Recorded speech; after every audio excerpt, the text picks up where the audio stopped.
Now pleased to yield the floor, as we say in Congress, to the distinguished chair of the House Committee on Energy and Commerce.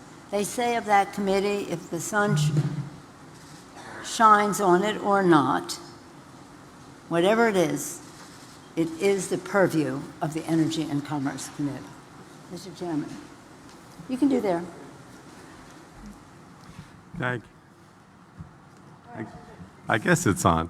Thank you, Madam Speaker. Let me just say reiterate what you said before. I was with you in Madrid, and I think you heard me say at the time, when the Speaker invited me to the Madrid conference, I said to her, well, what are we going there for? You know, we may not part of the agreement. And she said, no, we must go because we must show that the U.S. is still exercising leadership.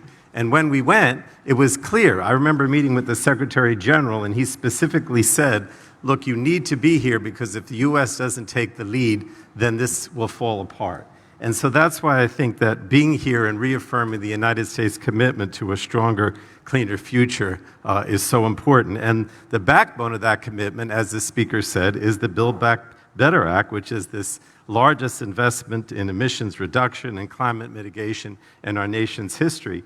And it basically sets us on a path to net zero greenhouse gas pollution by 2050, which is the goal of the Paris Agreement. I just wanted to use as an example, though, and again, I'll go back to energy and commerce. One of the things that Energy and Commerce put into the Build Back Better Act was the methane emission program. And it just illustrates to me, Madam Speaker, what this conference is all about. Before we got here, the President announced his crackdown on methane pollution from oil and gas sources.